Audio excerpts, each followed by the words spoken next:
Greetings from Elk Garden. And we asked for it and I guess we got it. The weather is officially nasty. Garvey is ready to go.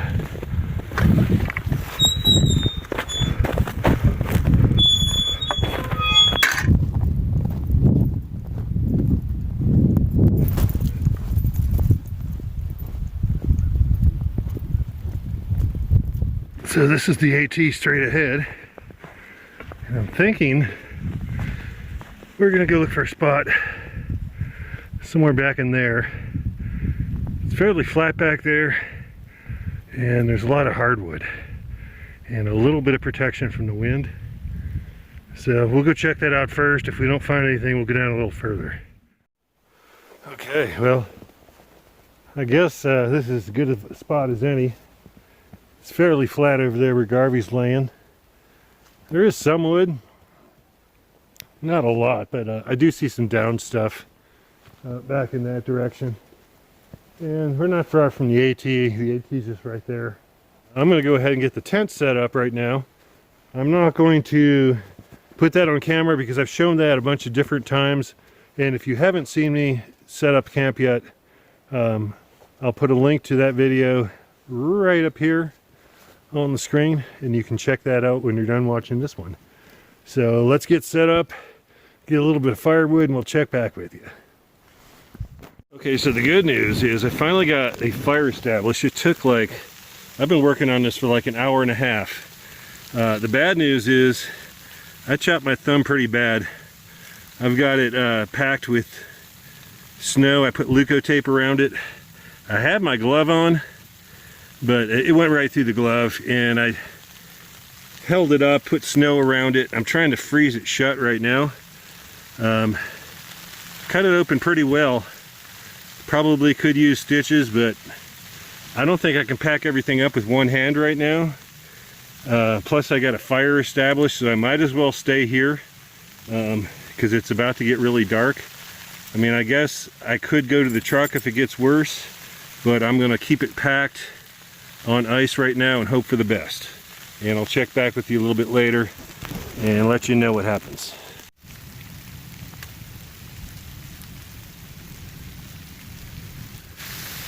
So yeah, it's snowing pretty hard.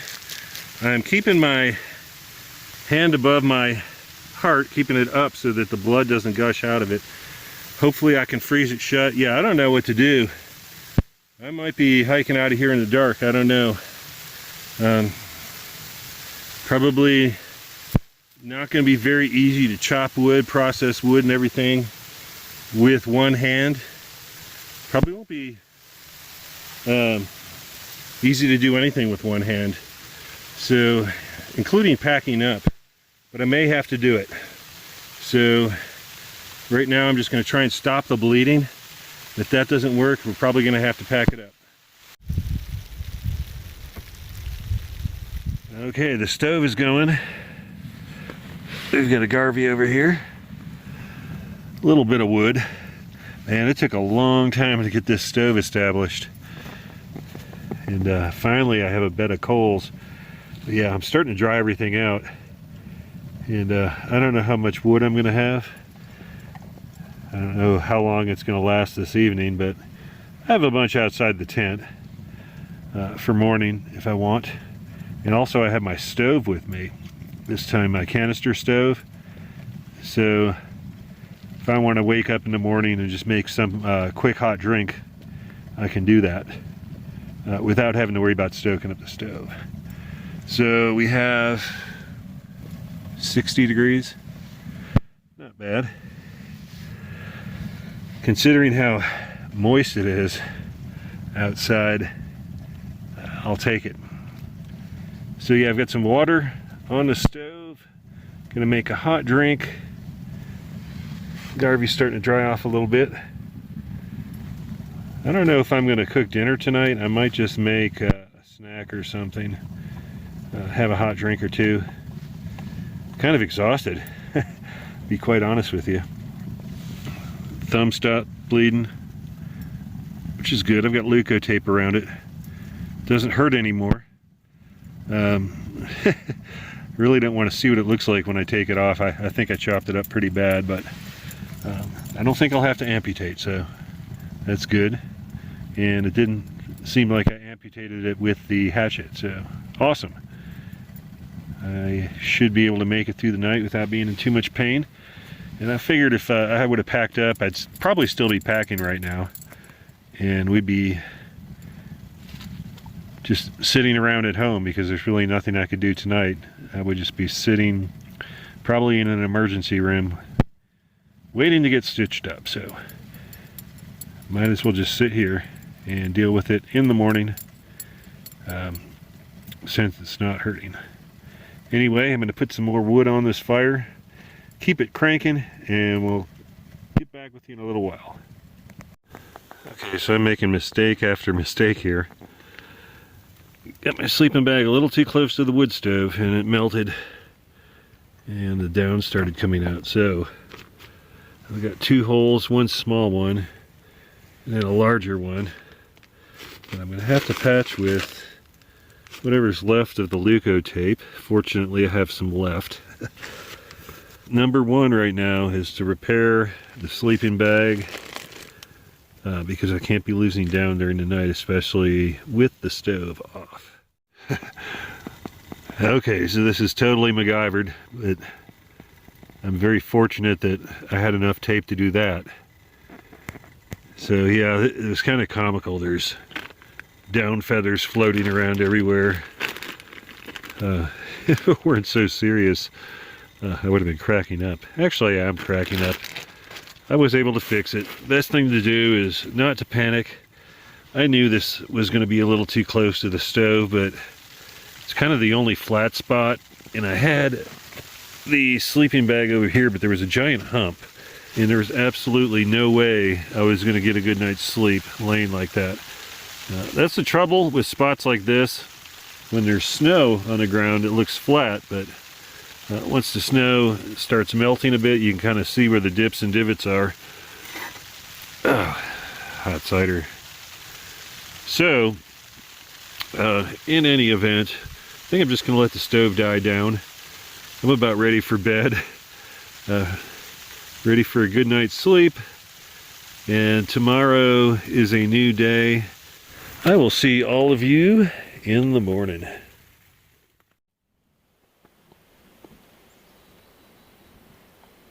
Good frosty morning. It's cold in here. I think it's about 30 degrees. And yeah, this is the point where I should be saying, hey, there's my nice warm wood stove. But that is not the case. I'm calling this trip a failure. A semi-failure anyway. It's a beautiful morning out there. That's one positive thing. Yeah, check that out. If you missed it, we're right outside Elk Garden. That's actually white top through the trees right there.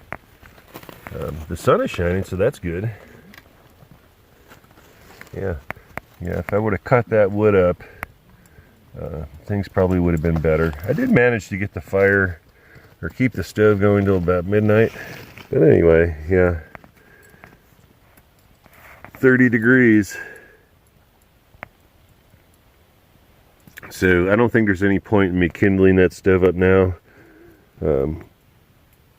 Just too much work cutting that wood up. It's all frozen, it's not warm. It would take forever to get the fire going. I would spend at least an hour on it. That's about what I spent last night. The only benefit would be to get all this frost off the tent, but I can shake that off. Yeah, I think it'll be fine. So yeah, sorry for the abbreviated trip. But this is this is the ups and downs of hot tinning, and in this case the downside. I'm not just going to show you all the wonderful glamping moments, to show you the failures too, but it could have been a lot worse. We survived. So yeah, we're going to get packed up, and I will show you the beautiful snow-covered trail before we leave, because it's outstanding out there. The sun is shining and it's going to hit the fresh snow. It's going to be great.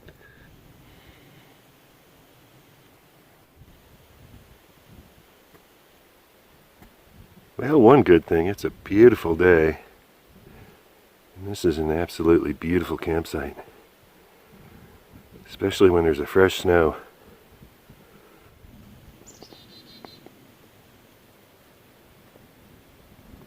Back on the White Blaze. And we are not the first ones through here this morning. Several sets of footprints. And it looks like some animal prints. Dog prints or deer prints or who knows what.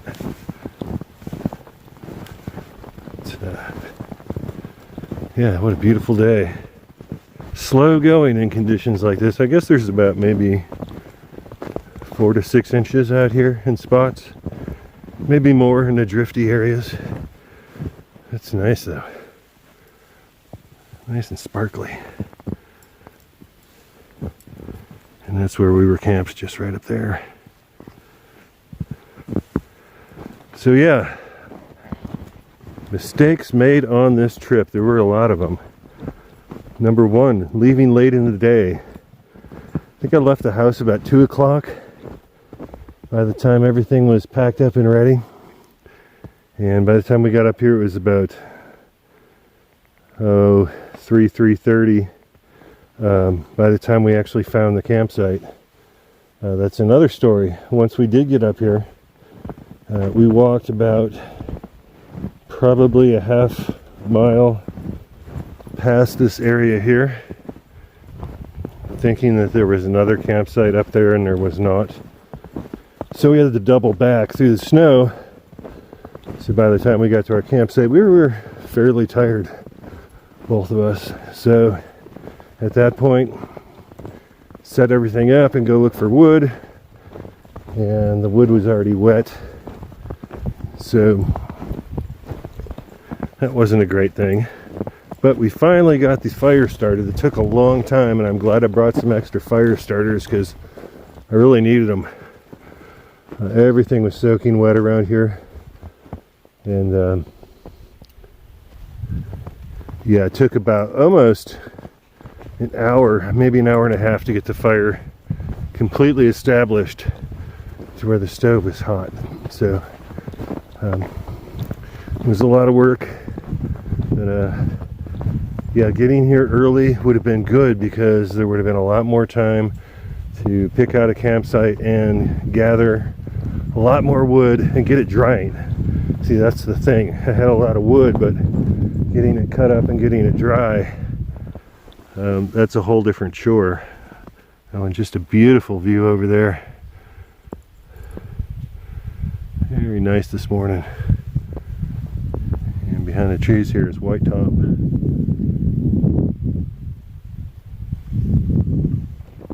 Peaceful too.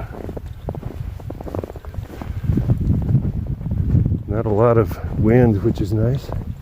And Garvey just wants to stop and sniff every little thing. I can't blame him. Why not just soak all this in? This is great. Yeah, several people out today. Several things I did right, actually. I had my gloves on when I was chopping my wood, because if I hadn't had my gloves on, I may be missing the tip of this thumb right now. So that was a smart thing. I brought 2 mountain houses and also my canister stove, my Ion Micro, and I'll talk about that in the future. But great little stove, very reliable. Anyway, bringing that stove and a canister in the mountain house was a very smart thing to do, because if I had relied on the wood stove for cooking, I would have been out of luck.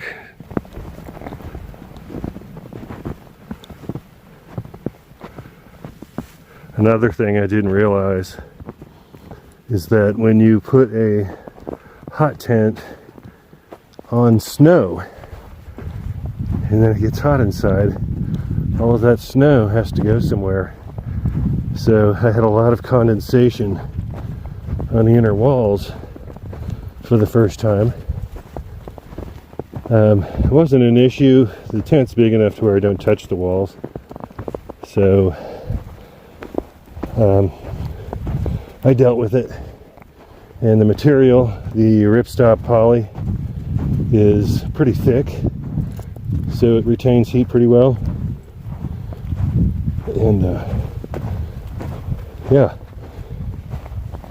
that's another thing I learned about hot tinning. Also, another thing I learned is my Z-Rest sleeping pad, my Z-Rest knockoff actually, it's a counterfeit Z-Rest, is not enough insulation when laying directly on the snow. And wait a second, right here, Garvey's got himself wrapped up, but let me turn you around and show you this. Briar Ridge. Would have been nice to have been up there. It's a long walk through the snow though. And this little area where that clearing is, we were just below that in the trees.